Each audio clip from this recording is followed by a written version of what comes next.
Good morning students. कल हमने पढ़ा था 9th क्लास का चैप्टर भारत का आकार और स्थिति। आई होप आपने देखी होगी वो वीडियो और समझ में आ गई होगी। भारत का आकार और स्थिति। पहले हमने जाना कि भारत कहाँ पर बसा हुआ है। भारत उत्तरी गोलार्ध में बसा हुआ है, पूर्वी देशांतर में बसा हुआ है। ये कल हो गया हमारा। फिर भारत का क्षेत्रफल के बारे में पढ़ा। 32.8 लाख वर्ग किलोमीटर भारत का क्षेत्रफल है। इसके उत्तर में और उत्तर पूर्व में हिमालय पर्वत है, इसके दक्षिण पश्चिम में अरब सागर है और इसके दक्षिण पूर्व में बंगाल की खाड़ी है। बंगाल की खाड़ी में भी एक द्वीप समूह है अंडमान निकोबार, और ऐसे ही इसमें अरब सागर में भी एक द्वीप समूह है लक्षद्वीप। और इसके दो पड़ोसी देश जो द्वीपीय देश है वो भी इसके पड़ोसी हैं, जैसे श्रीलंका और मालदीव। अब बात आती है कि हिंद महासागर के बारे में। भारत के दक्षिण में हिंद महासागर स्थित है। आज का टॉपिक हमारा है कि हिंद महासागर किस प्रकार भारत को एक केंद्रीय स्थिति प्रदान करता है।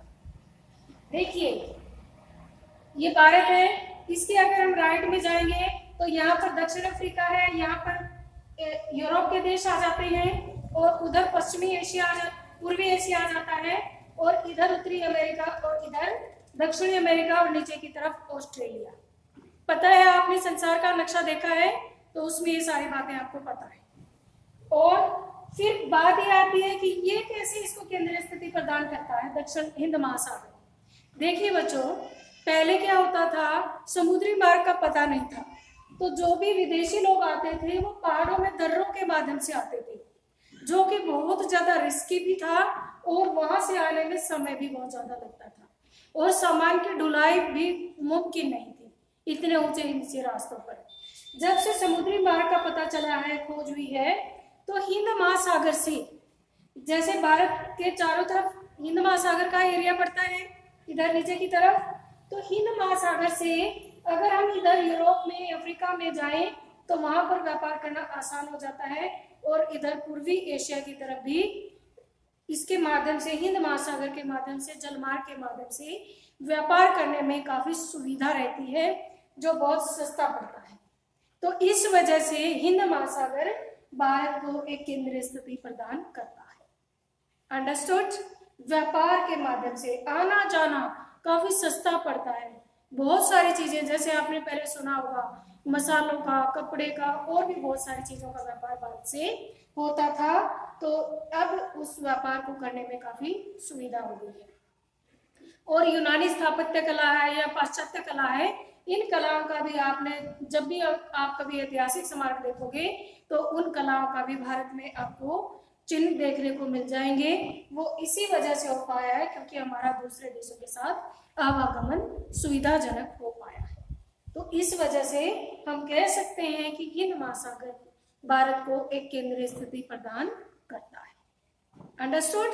किस प्रकार हिंद महासागर भारत को केंद्रीय स्थिति प्रदान करता है। व्यापार में बहुत सुविधा हो गई है, समुद्री मार्ग बहुत आसान है और बहुत सस्ता पड़ता है, जिससे कि व्यापार करने में भारत को कोई भी दिक्कत नहीं आती, किसी भी दूसरे देश को क्रॉस नहीं करना पड़ता है। चाहे हमें पश्चिम इधर अफ्रीका के देशों से व्यापार करना हो, चाहे हमें पश्चिमी यूरोप के देशों से व्यापार करना हो, चाहे अमेरिका और अफ्रीका, साउथ अमेरिका या ऑस्ट्रेलिया से व्यापार करना है, तो किसी भी देश से होकर नहीं गुजरना पड़ता, सीधे सीधे समुद्री मार्ग से भारत में पहुंच जाता है। तो इस वजह से दक्षिण जो हिंद महासागर है वो भारत को एक केंद्रीय स्थिति प्रदान करता है। अंडरस्टूड? तो आगे हम देखते हैं। अब बात एक आती है कि भारत का मुख्य भाग का दक्षिणतम बिंदु क्या है। देखिए, ये भारत का मुख्य भाग, कल मैंने आपको भारतीय संघ का दक्षिणतम बिंदु बताया था, जो मैंने यहाँ बताया था आपको, इंदिरा पॉइंट। आज मैं बात कर रही हूँ भारत के मुख्य भाग का। इस भाग का दक्षिणतम बिंदु है कन्याकुमारी, जो यहाँ पर है कन्याकुमारी। भारत के मुख्य भाग का दक्षिणतम बिंदु है कन्याकुमारी। Got it? अब बात आती है कि जैसे इतना पूर्व में है अरुणाचल प्रदेश और गुजरात यहाँ पर है, अगर हम देखें सूर्य निकलने की स्थिति देखें तो अरुणाचल प्रदेश के पूर्वी भाग में सूर्य गुजरात के पश्चिमी भाग से 2 घंटे पहले निकल जाता है, लेकिन हमारी घड़ी एक समय दर्शाती है। ऐसा क्यों? ऐसा इसलिए है कि एक तो पूरे देश में मान लो कि यहाँ से ट्रेन चले, रेलवे समय सारणी बनाने में आसानी रहती है, इसलिए पूरे देश का एक स्टैंडर्ड टाइम मान लिया जाता है। एक लाइन को स्टैंडर्ड लाइन मान लिया जाता है। जैसे कि हमारे देश की स्टैंडर्ड लाइन है, यहाँ पर ये है 82 डिग्री 30 मिनट, मेरा मार्कर नहीं चल रहा अभी, 82 डिग्री 30 मिनट पूर्वी देशांतर को हमने भारत की मानक समय रेखा माना है।